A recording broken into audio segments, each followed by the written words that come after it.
empieza a crear bases ideológicas, empieza a tomar como punto de partida de que exista, por ejemplo, por primera vez ya un concepto verdadero de libertad, un verdadero concepto de igualdad, de que no solamente se diga que todos son iguales ante la ley porque tenemos leyes, sino que realmente sea de que la situación del individuo pueda ser tratada como igual.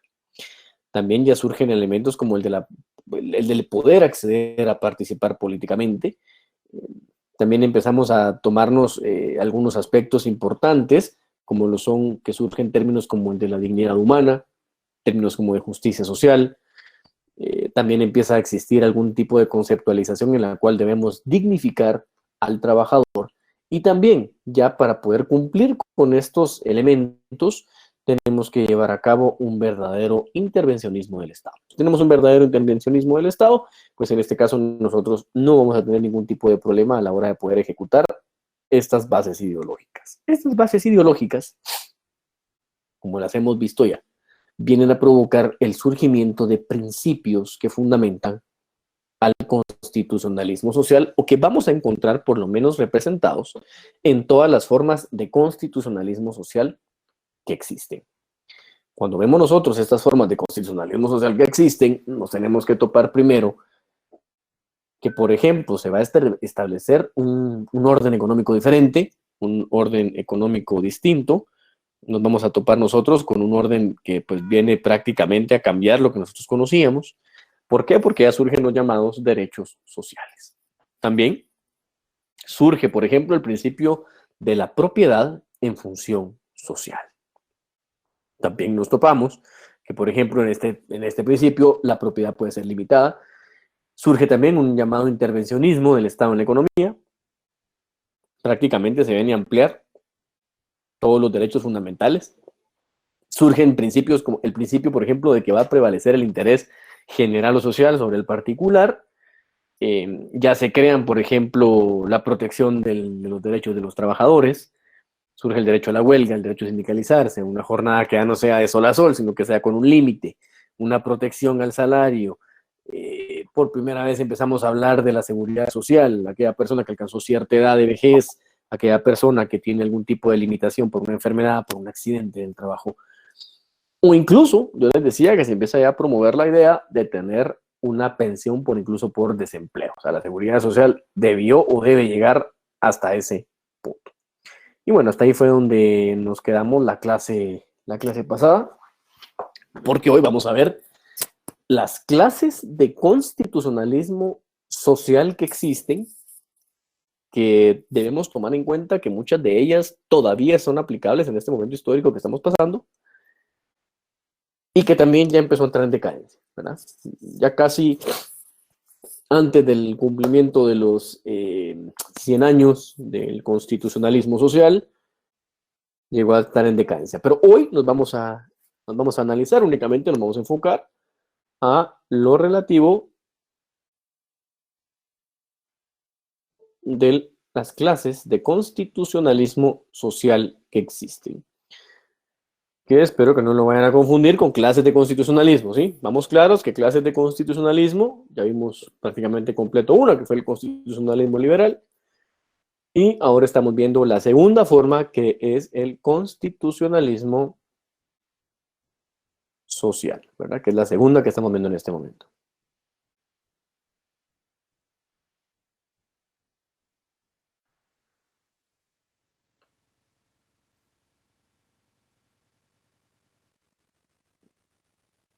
Bueno, cuando hablamos nosotros de las clases de constitucionalismo social que existen, bueno, realmente tenemos que decir que son tres, y que dentro de cada una de estas tres salen otras ramificaciones mucho más grandes. Vamos a tratar de hacer lo más concretos posible. Una forma de constitucionalismo social que existe es la forma de tipo neoliberal social. Otra es el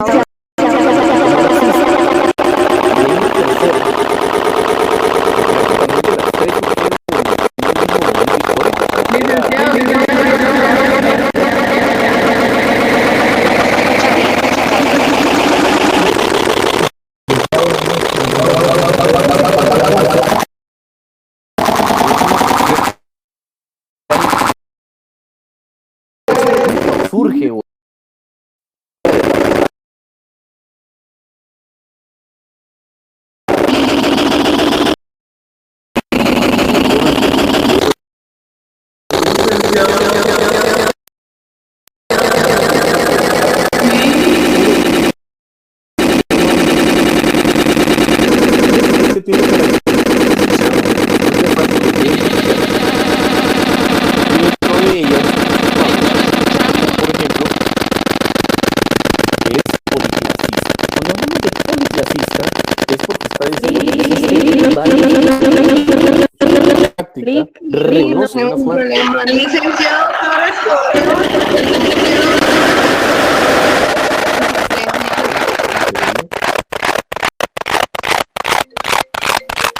No sé por qué alguien me está.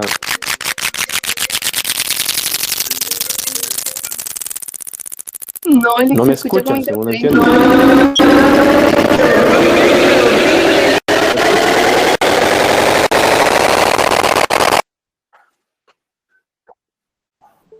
Ahora ya, licenciado, lo que pasa es que al momento de compartir pantalla, como que estaba haciendo transferencia todo, entonces escuchaba muy, muy feo. Sí, se escuchó como Ahora que ya está y bien. la transferencia también. No se escucha, ¿no? Se me voy a cambiar de ordenador, de motor de búsqueda. Permítame un segundo. ¿Y por ¿Sí? qué Pregúntame. no entre y vuelva a ingresar a la reunión? Tal vez es la mala señal. Permítame. No, es desde la clase pasada me está fallando, pero en teoría del Estado me estaba fallando por alguna razón me está fallando el Meet test. Disculpe, vamos a ver cómo lo resolvemos. Vamos a ver ahorita.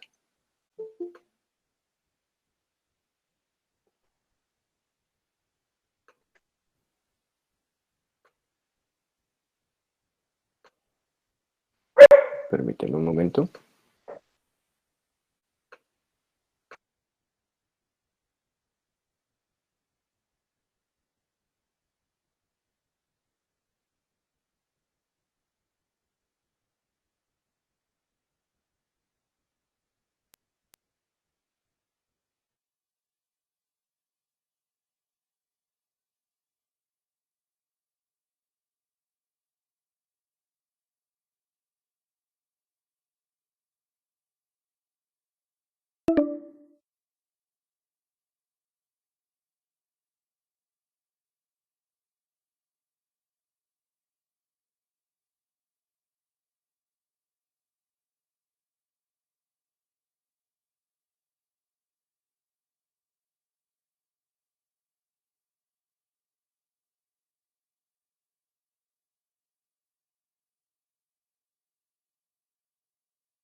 ya los partidos políticos y que también tengamos la capacidad de poder postular candidatos y poder elegir. Bueno, aquí prácticamente estamos diciendo, miren, existen varios partidos políticos, van a existir diversas formas a través de las cuales los individuos van a poder postularse, ¿sí?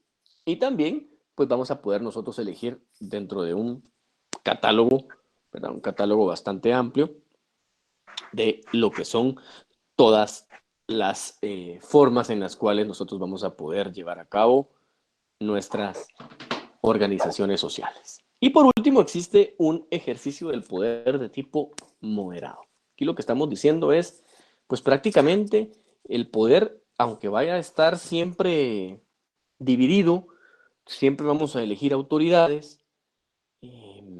Al final de cuentas, vamos a poder nosotros tener el ejercicio del poder o vamos a poder llevarlo a cabo, pero de una forma moderada. Dentro de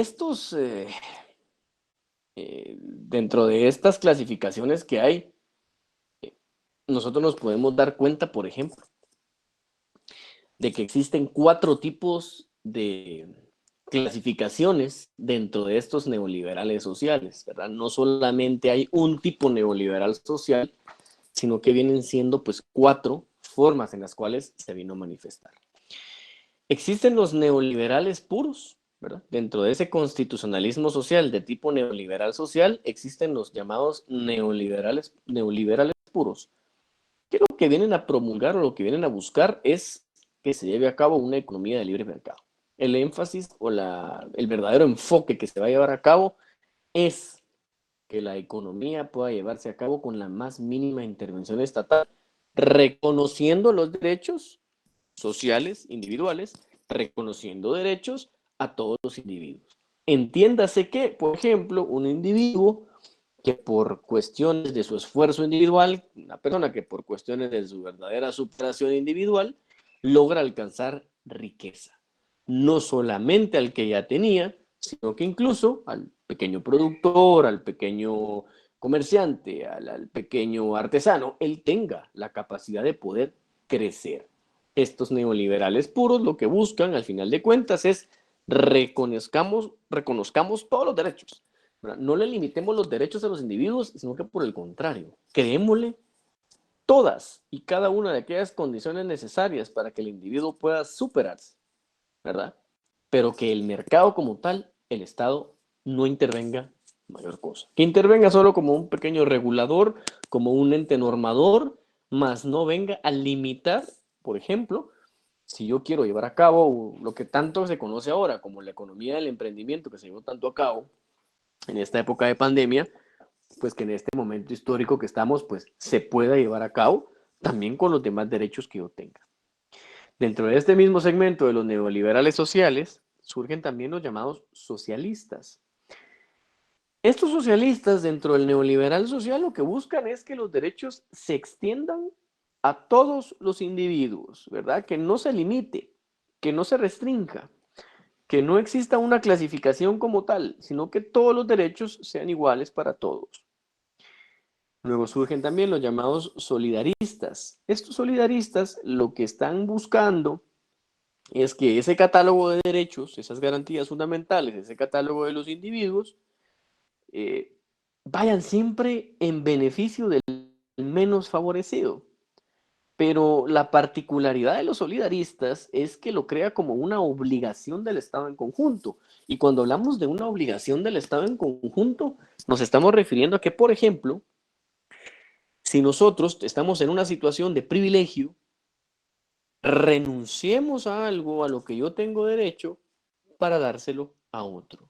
Pero es un poco difícil, es un poco complicado, porque imagínense ustedes, y les hago la pregunta hacia el aire sin que me la respondan ahorita, ¿cuántos de ustedes estarían dispuestos a renunciar a la mitad de su salario para que se la repartan a alguien que no tiene en este momento? Yo les hago la pregunta y se les dejo al aire, no tanto para que entremos en el debate en este momento, pero ya cada quien en lo individual dirá sí o no. El que gana mucho o el que gana poquito, no importa, ¿verdad? Pero bueno. Y luego, en este mismo segmento del constitucionalismo social de tipo neoliberal social, aparecen los social cristianos. Estos social cristianos, aparte de prácticamente todo este catálogo de derechos, pues también lo reconoce en base a los postulados o a lo que instituye como tal la religión cristiana. Pero nosotros venimos de una derivación cristiana, somos una religión quienes profesamos, católicos, evangélicos, no quiero meterme más de ese tema, pero para poner un ejemplo nada más, pues venimos de un origen cristiano judaico. Reconocemos la existencia de la Biblia, etcétera, reconocemos el Antiguo Testamento, el Nuevo Testamento, etcétera. No me voy a meter mucho a eso, pero reconocemos la existencia de un Dios, reconocemos la existencia de alguien que nos ha dado una inspiración de fe y también hemos buscado de alguna forma reconocer esos derechos dentro de una constitución. Una característica que tiene probablemente el constitucionalismo social de tipo neoliberal social en general, incluyendo estos cuatro, es que cualquier otra forma de constitucionalismo no es reconocida salvo las cuatro que estamos mencionando acá. El constitucionalismo social de tipo neoliberal social lo que está diciéndonos es: yo solo voy a reconocer como un constitucionalismo, como un Estado constitucional de derecho, a aquellos que se organicen en base a estas cuatro formas que yo estoy diciendo. El neoliberal social tiene esa particularidad. Reconoce estas cuatro formas, mas no reconoce otra, ¿sí? Identifica que lo demás no es un sometimiento como tal a lo que verdaderamente busca o se propugna con el constitucionalismo social. Luego viene otra forma de constitucionalismo social de tipo marxista. Este constitucionalismo social, pues surge en Rusia, ¿verdad? Ese es el surgimiento del mismo y se viene a manifestar en la Constitución de la República Socialista Federativa de los Soviets o de los soviéticos. Ahora ya empieza a hablar de diferencias con el neoliberal social, porque las características de son que es uniclasista, solo reconoce una clase social. ¿Cuál creen ustedes que es la única clase social que reconoce? La de los trabajadores, y no reconoce ninguna otra. También dice que es unipartidocrático. ¿Qué significa eso? Que no puede existir un partido político y no puede existir otro. Y por último, se dice también que es autoritario porque no tiene o no se puede llevar a cabo ningún tipo de limitación al poder. El poder prácticamente del que lo ejerce resulta siendo ilimitado. Surge un postulado que se le conoce como la legalidad socialista. Esta legalidad socialista viene a resumirse en algunas cositas que les he colocado por acá. Dentro de ellas es, primero que nada, que todas las leyes, todas y cada una, expresan la voluntad de los trabajadores, o por lo menos deben representar la voluntad de los trabajadores, todas las normas jurídicas que sean promulgadas. Si una norma jurídica es promulgada y no representa la voluntad de los trabajadores, no existe como norma jurídica. Lleva un intervencionismo exagerado, y es tan exagerado ese intervencionismo que el cumplimiento de todos los postulados de una constitución marxista tienen un riguroso control de cumplimiento. Cuando hablamos de ese riguroso control de cumplimiento, es el mismo Estado de una forma bastante intervencionismo, exageradamente intervencionismo, que va a llevar a cabo el cumplimiento del mismo. Si todos van a tener un par de zapatos cada 6 meses, vamos a velar porque todos tengan un par de zapatos por cada 6 meses. Si a todos se les está dando cierta ración de comida por cada miembro del grupo familiar, pues entonces vamos a respetar eso. Si en el grupo familiar, por ejemplo, ya se estableció que ellos viven en una región que es productora de azúcar, pues entonces que estudien todo lo relativo a la producción del azúcar. Miren qué interesantes esos temas. Y también acá surge aquel rechazo a la división del poder. Aquí no hay frenos y contrapesos. Aquí no encontramos nosotros que hay ningún límite para el que ejerza el poder. También aquí se da una situación como lo es el centralismo democrático. Este centralismo democrático se traduce o se resume en que el Parlamento es el órgano supremo. O sea, si usted quiere acudir a una resolución de algo, tiene que acudir al Parlamento. Porque en el Parlamento es donde vamos a nosotros a encontrar la plena manifestación de la voluntad del pueblo, siendo el órgano supremo. Y no hay más que discutir. Fíjense ustedes que hay un término que surge acá, bien particular, que es la dictadura del proletariado. Miren hasta dónde llegan las revoluciones, ¿verdad? Así como lo vimos en la Revolución Francesa, hay un video muy bueno. Obviamente, pues por cuestiones de tiempo no lo vamos a ver porque me hubiera encantado verlo, pero bueno, ya viene la Semana Santa y tal vez ahí con el link, un día les dan ganas de verlo, les voy a mandar el link. Y ustedes se pueden dar cuenta de ese salto que dieron el constitucionalismo marxista, que dieron ellos para pasar a una república de tipo socialista y de tipo marxista. Y luego viene una tercera forma de constitucionalismo social que es de tipo corporativo. Vamos a ver por qué. Fíjense ustedes que tiene unas características bien particulares, pero lo primero que deben ustedes darse cuenta es que el constitucionalismo social de tipo corporativo surgió como una respuesta inmediata al constitucionalismo social marxista.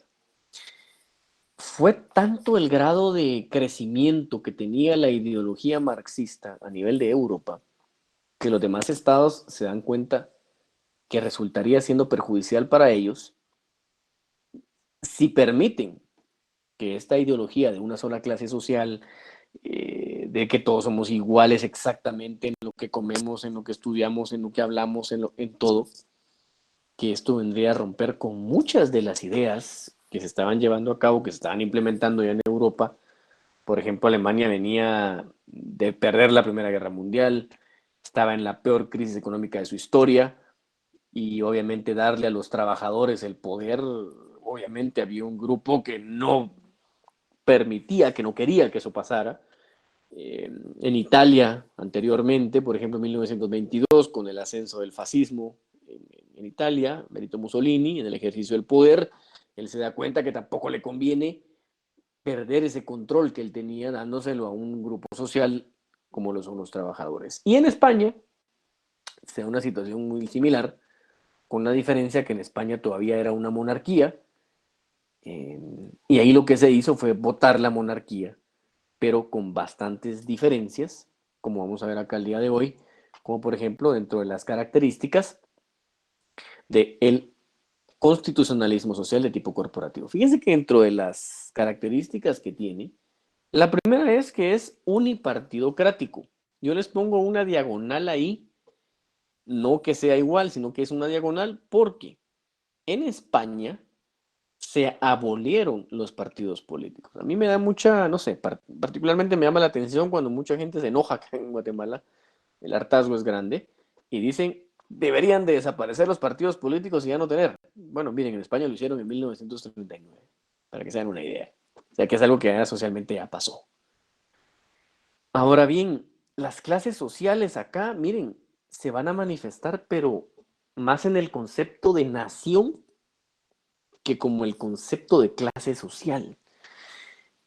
Realmente se empieza a hablar en el concepto de nacional, de meterle al individuo, de grabarle al individuo en la mente, pues prácticamente que él es la persona que debe sentirse identificada con la nación, indistintamente de qué grupo social pertenezca.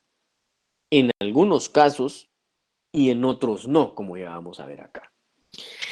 Y el ejercicio del poder aquí es caudillista. Y cuando decimos que es caudillista, es diferente al marxista, porque en el marxista ustedes se recuerdan que sus postulados eran que el parlamento, que el parlamentarismo, iba a ser la mejor forma de poder ejercer el poder. Ya en el transcurso del desarrollo de la historia, por ejemplo, los rusos se dieron cuenta de que eso era una mentira, una falacia, ¿verdad? Pero vamos a verlo aquí el día de hoy. Dentro de esos llamados postulados del constitucionalismo social de tipo corporativo, lo primero que nos topamos es que hay constituciones de tipo inorgánico. Y cuando hablamos de que eran constituciones de tipo inorgánico, es porque no establecía la creación de ningún tipo de órgano dentro de la Constitución. La Constitución únicamente se limitaba a establecer derechos y garantías. Y se acabó. No iba a crear ningún tipo de órgano, no iba a establecer, por ejemplo, la división del poder ni nada por el estilo. Y no obstante, ese catálogo de derechos que se estaba creando, pues resultan que esos derechos y libertades iban a ser limitadas todas y cada una de ellas. Este tipo de garantías fundamentales resulta siendo de que sí, me reconocen ciertas garantías, me reconocen ciertos derechos, pero el problema es que me las van a limitar todas y cada una de ellas. Son limitadas todas las garantías y derechos. Por ejemplo, yo no tengo derecho a la propiedad privada. ¿Sí? Aquí es un tema bien complicado para alguno de ellos, ¿verdad? ¿Por qué? Porque muchos, por ejemplo, cuando hablábamos de esos temas de dividir el poder, de la creación de órganos, etcétera, por el estilo, resulta que todos caían en un caudillo. Resulta que todos iban a caer a lo que el caudillo decidiera. Resulta que, por ejemplo, en ese tercer postulado que ustedes están viendo en pantalla, todos los movimientos nacionales van a estar fundamentados en dos aspectos. Primero de ellos, la raza o la nacionalidad.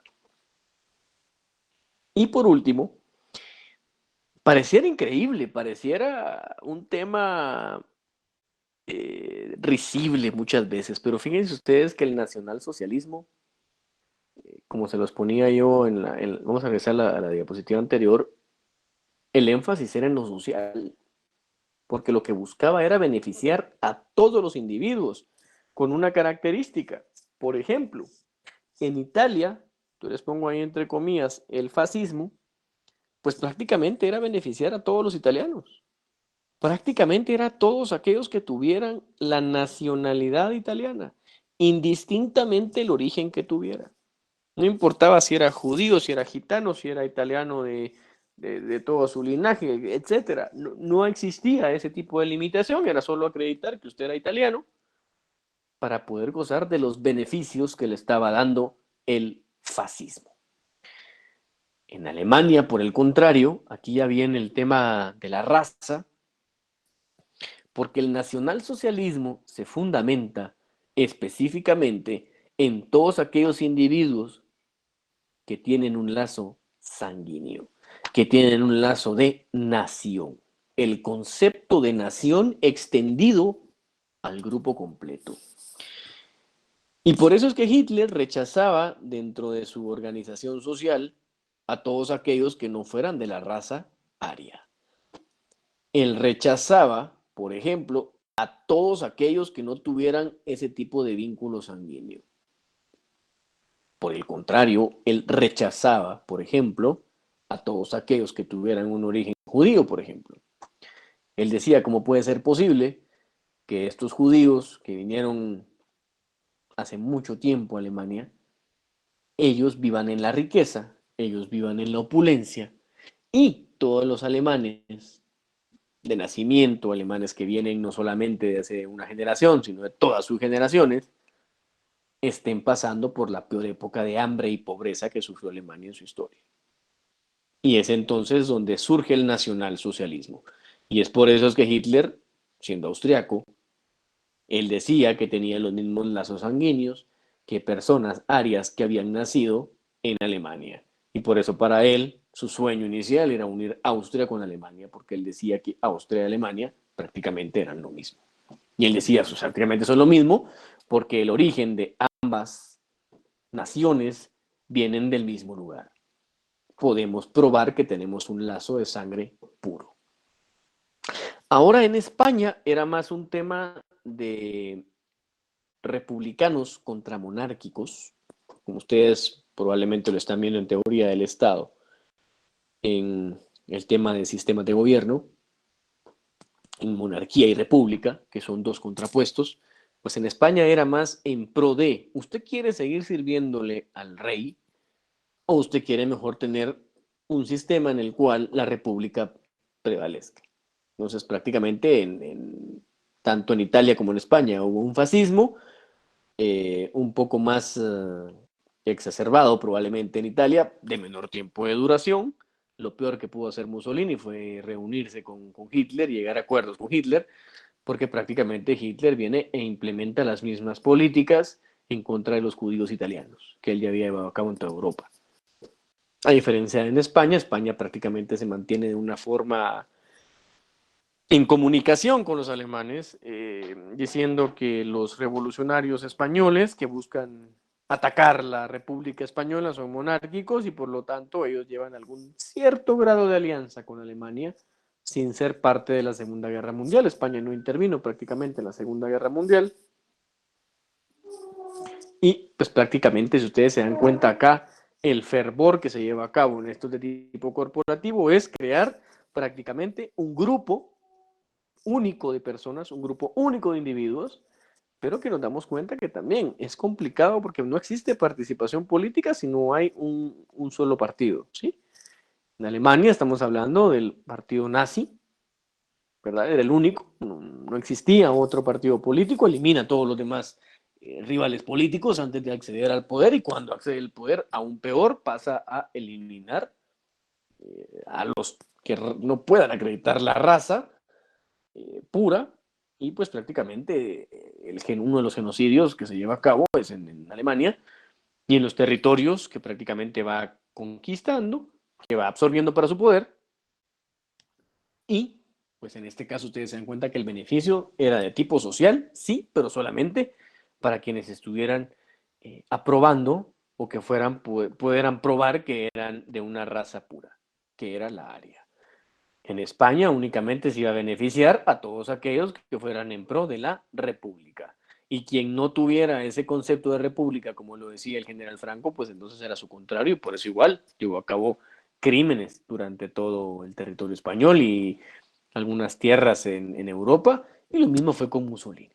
Prácticamente estamos hablando de fascismo, nacionalsocialismo y que se ve manifestado en estos tres. Yo diría que probablemente podríamos citar tal vez a no sé, Portugal se me ocurre a mí también como un ejemplo de estos, como un fascismo también, pero yo diría que aquí lo podríamos resumir, que el constitucionalismo social de tipo corporativo pues se manifiesta en dos formas, una en el fascismo y otra en el nacionalsocialismo. Por eso es que a veces escuchaba a algunos jefes de Estado, unos hablar de fascismo a otro tipo de organización, entonces uno se queda así como que, bueno, por supuesto que el populismo resulta siendo el que más vende, pero cuando uno se mete a hablar, a analizar la doctrina, nos damos cuenta que pues, era cualquier cosa menos fascismo de lo que estaban hablando. En como les digo, en este tema, pues aquí la confusión puede darse y voy a retrotraer a la primera, que son tres formas de constitucionalismo social. La primera es el neoliberal social, que a su vez se divide en cuatro: neoliberales puros, socialistas, solidaristas y social cristianos. El marxista, pues solamente hubo uno, no hubo ninguna otra subdivisión. Y el tercero es el de tipo corporativo, que sí se viene a subdividir en dos: el fascismo y el nacionalsocialismo. Así es que en este momento, pues abrimos prácticamente el micrófono para que ustedes puedan llevar a cabo las preguntas o las dudas que puedan tener acerca del tema.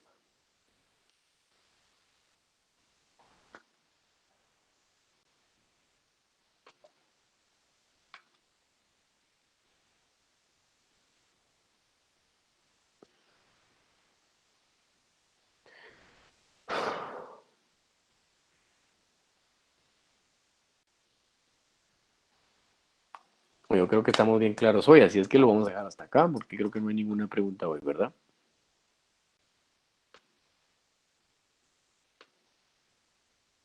Bueno, tiene la mano levantada Roberto Pérez, Stephanie y Leslie. Así es que por favor, en el orden. Bueno, Roberto Pérez y Leslie se quedan con la mano levantada nada más. Que por favor, Roberto, me escucho. ¿Me la bajaron todos? Ok.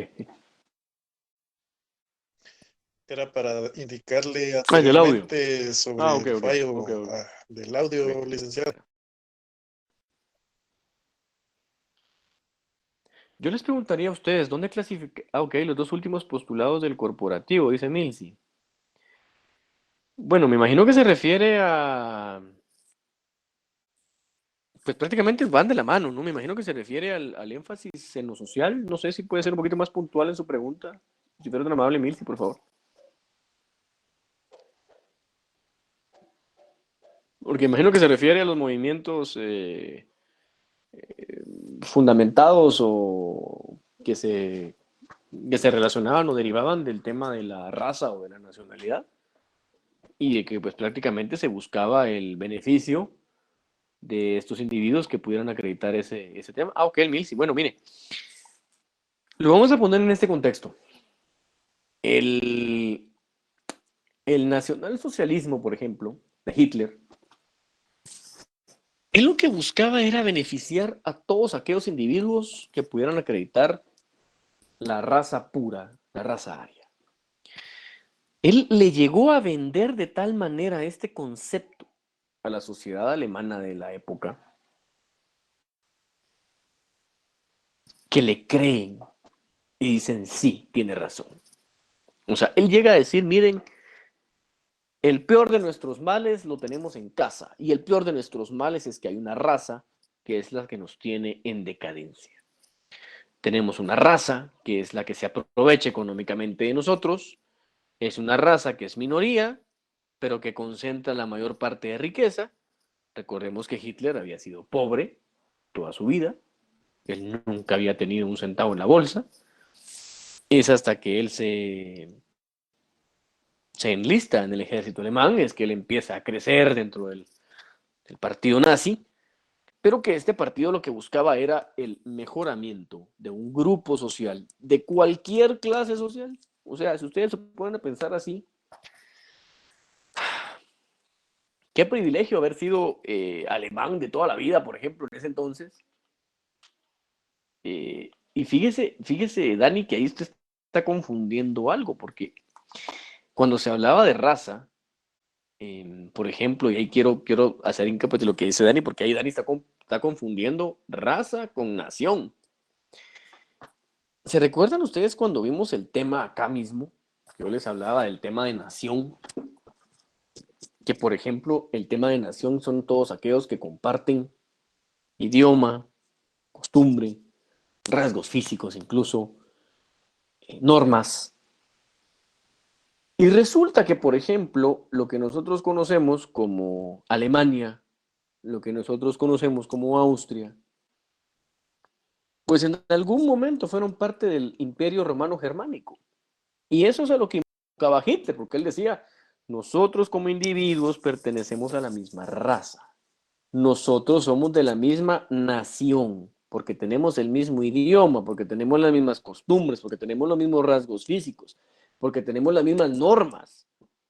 Entonces, él siendo austriaco, él decía, la raza aria está tanto en Austria como en Alemania.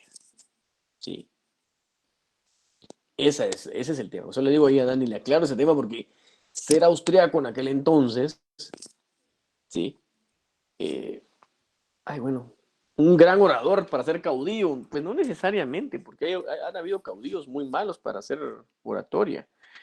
No, Hitler llegó a ser lo que fue porque él prácticamente le encontró la salida. Él llegó a ser caudillo porque le encuentra la salida económica a la peor crisis económica en la historia de Alemania. Si ustedes se recuerdan cuando vimos acá lo de la Revolución Francesa, eh, pues prácticamente lo mismo pasó en Alemania. Prácticamente lo mismo, porque Alemania venía de haber sido derrotado en la Primera Guerra Mundial. Y yo les invitaría, si alguna vez tienen la opción de leerlo, lean el libro de Hitler, que les va a gustar. El libro de Mi lucha. Ese libro yo diría que es clave para entender política, es clave para poder hacer política.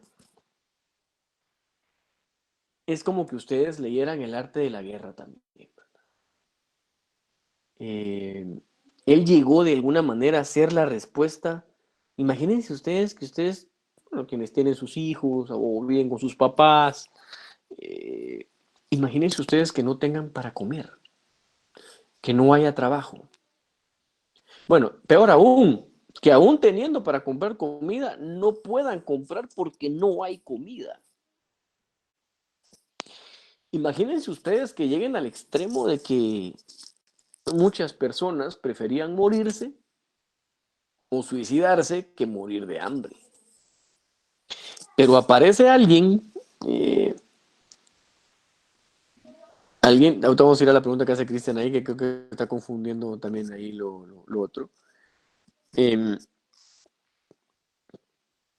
¿Ustedes qué harían si, por ejemplo, aparece un tipo y que viene a cambiar la estructura económica de la sociedad en la que están viviendo, donde ustedes no pueden comprar comida, no hay comida, donde ustedes quieren conseguir trabajo y no hay trabajo, porque no hay, o sea, sencillamente no hay trabajo, no existe trabajo, no hay opciones de trabajo, pero este individuo viene y de un momento a otro cambia eso. Y usted de un día para otro, primero empieza a tener alimentos, porque el mismo Estado se los empieza a repartir. De un momento a otro, usted consigue trabajo porque el mismo Estado empieza a producir plazas de trabajo entre los mismos alemanes. Y de un momento a otro, usted pasó de no tener para comer, para poder trabajar, y usted ahora pasa a vivir en una situación económica en la cual no es millonario, pues, pero es una situación económica en la que usted se puede dar lujos que, por ejemplo, 5 años atrás eran impensables que usted se los pudiera dar. Lujos, imagínense, estamos hablando de que pasó, fue un salto cuantitativo. El problema es que lo hicieron a costa de un grupo, de una parte de la sociedad. Por eso les digo, si ustedes alguna vez tienen la oportunidad de leer Mi Lucha, ya vamos a llegar ahí a las preguntas. Ya vamos a llegar porque hay varias preguntas ahí, entonces vamos por ahí. Otra de las preguntas que me hacen acá, que es la que hace Cristian, que esa sí la quiero aclarar. Mire pues, Cristian, por eso les dije que aquí se les puede crear confusión. Y aquí va la explicación, miren pues. Clases de constitucionalismo. Hay unas tres grandes ramas, de las cuales hemos visto dos. Una es el constitucionalismo liberal, que ya vimos cómo se manifestó, y la segunda, que estamos terminando de ver hoy, es el llamado constitucionalismo social. Y este constitucionalismo social se subdivide o se divide en otras tres. Hay un constitucionalismo social de tipo neoliberal social, hay otro de tipo marxista y hay otro de tipo corporativo. El social de tipo neoliberal social no admite la existencia de ninguna otra forma de constitucionalismo que sea válida, que no sea las cuatro que yo les enlisté ahí. ¿Y cuáles son las cuatro que yo les enlisté ahí?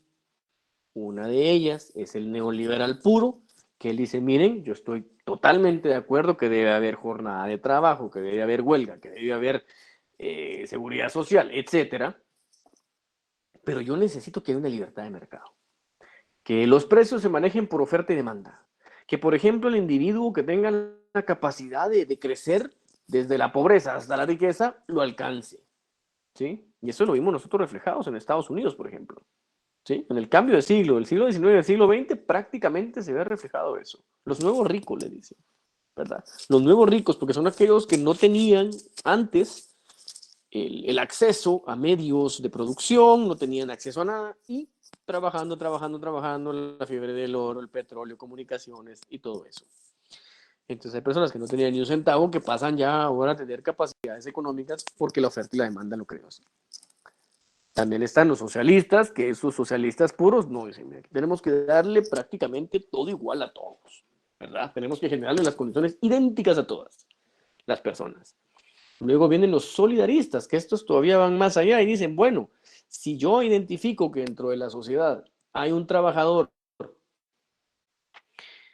que, por ejemplo, está ganando 10,000 quetzales, un ejemplo que estoy poniendo aquí que se me ocurrió, pero me topo yo que, por ejemplo, hay 2 individuos que se quedaron sin trabajo, entonces le voy a quitar el 50% del salario a este que está ganando 10 para darle estos 5 a estos 2 que se quedaron sin trabajo. Más o menos por ahí va. Y por último, el social cristiano que dice, sí, estamos de acuerdo, todo el catálogo de derechos, pero hagámoslo inspirados en la voluntad de una religiosidad cristiano-judaica, que es el cristianismo que nosotros conocemos. Entonces, ¿cuál es el que no reconoce otra forma de constitucionalismo? Es el neoliberal social. Él no reconoce ninguna otra forma. Este no reconoce el marxista porque dice, no puede existir una constitución que me esté diciendo que me van a limitar todos mis derechos. No puede existir una constitución que esté diciendo que el poder va a estar concentrado. No puede existir una constitución que diga que vamos a beneficiar únicamente a los de una raza. Eso es lo que niega, por eso el constitucionalismo social de tipo neoliberal social niega que existan los demás constitucionalismos, más que los 4 que yo les enlisté, ¿sí? Bueno, ahora vamos con a los fascistas. ¿Por qué se les conocía como camisas negras? Bueno, los camisas negras eran los que se vestían, se autoproclamaban como un grupo que controlaba a la sociedad. Era un grupo que prácticamente ejercía de una forma particular el ejercicio control de la seguridad del Estado, que prácticamente eran quienes estaban de una forma muy plegada a los intereses de el que ejercía el poder. Y pues esta situación es la que creó las llamadas camisas negras del fascismo, como una forma de identificarse a sí mismos. Recordemos que estos eran grupos de autoprotección, grupos de ¿cómo decirlo? Autoprotección y autoblindaje del mismo fascismo que usted utilizaba. O sea, eran personas, prácticamente eran una guerrilla, era buscando un parangón. Ellos lo que hacían era prácticamente controlar la seguridad interna del Estado, ¿verdad? Eso era lo que hacían y lo más interesante de todos, que era de forma voluntaria. Llegó a ser tanto el creerle el discurso, creer la forma en la cual se expresaba la persona, que se lo llegaron a creer. Y de tal manera que, miren, llega a ser una situación bien particular el hecho de este tipo de grupos sociales que tienen ese acrecentamiento, pero que tenemos que ser claros, esto surge porque algo está haciendo mal quien está ostentando el poder, porque si lo estuvieran haciendo bien no llegamos a estos extremos de estar matando gente en cámaras de gas, matándolos de hambre, ¿no? O sea, no puede ser que por pensar diferente a lo que está haciendo una república, en España por ejemplo, se secuestre, tortura y mate a los individuos. Igual, si ustedes quieren meterse al tema del fascismo, miren, ese no es el History, ese es el Nat Geo, que tiene un video muy bueno del fascismo en Europa, visto desde todos los ángulos, desde Italia y España, viendo modelo 1, modelo A y modelo B. A Italia lo peor que le pudo pasar fue el surgimiento de la guerra. Es lo peor lo que le pudo pasar a Italia, porque realmente no le convino en lo más mínimo haberse ido dentro de las potencias del eje. No sé si les queda claro ahí las dudas que tenían o tienen alguna otra pregunta o duda. Ya saben que con mucho gusto.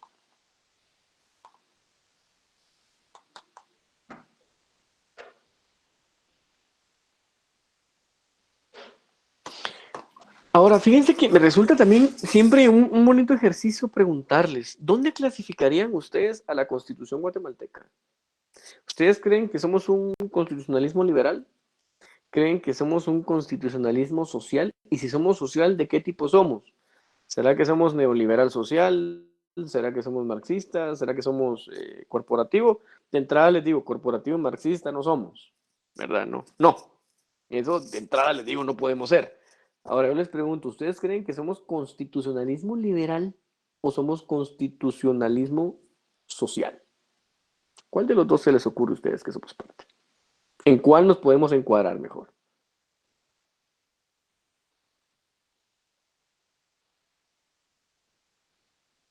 Yo considero que somos constitucionalistas liberales, licenciado. Liberales, dice usted todavía. Neoliberales, digo yo, Lick. O sea, usted dice que somos del constitucionalismo social, neoliberales puros, Exacto, neoliberales puros. dentro del constitucionalismo. Miren la pregunta cómo va. O sea, si yo les pregunto, pues constitucionalismo social y somos neoliberales puros a su criterio. Ahora yo les pregunto algo bien particular. ¿Será que nosotros en el estado de Guatemala tenemos todos los mismos derechos para todos los individuos? ¿O habrá clasificación de derechos si no somos socialistas, por ejemplo?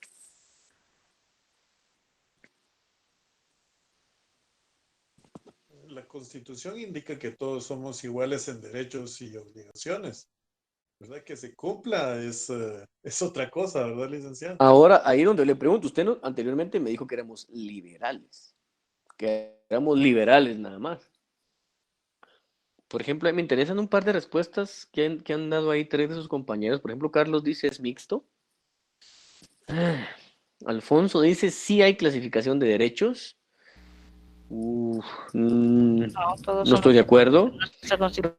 Rocío dice hay clasificación de derechos también. Fíjense que tal vez la respuesta está mal interpretada por mi persona, porque clasificación de derechos sí hay. Hay derechos individuales y hay derechos sociales. Eso sí estamos claros. O sea que clasificación de derechos sí hay. Interpretando los derechos como garantías que se pueden interpretar unas de tipo individual y otras de tipo social o colectivo, que así las tiene nuestra Constitución. Ahí estoy totalmente de acuerdo con eso que están diciendo, pero eso no es parte de alguna forma que podríamos integrar. Fíjense, y llegando todavía, avanzando un poquito más en esto para ya dejarlos ir a descansar, porque ya estamos hablando que son las tarde, ya son más de las 8 de la noche. Pero yo les preguntaría a ustedes, ¿creen ustedes que somos solidaristas? ¿Será que, dice Alfonso, sí hay clasificación de derechos para algunos sectores económicos? Mire, constitucionalmente hablando, no lo hay. Ahí tenemos que ser claros. Constitucionalmente hablando, no lo hay. Incluso aquí ya discutimos el tema de la igualdad jurídica como un principio constitucional reconocido, en el cual pues estamos claros, ¿no? Sí, tenemos derechos, pero las situaciones van a ser, pues obviamente, discutidas de una forma diferente, ¿verdad? Van a ser... Bueno, es que imagínense, Alfonso, ¿cómo vamos a crear un banco? No es una ley de bancos excluyente, es una ley de bancos reguladora de la situación bancaria, y le voy a explicar por qué. Los bancos como tal deben acreditar una reserva. Imaginémonos que exista un banco que no tenga la capacidad de tener o de soportar esa reserva. O sea, no podemos decir, usted me dice es que no podemos todos dedicarnos a ese mercado.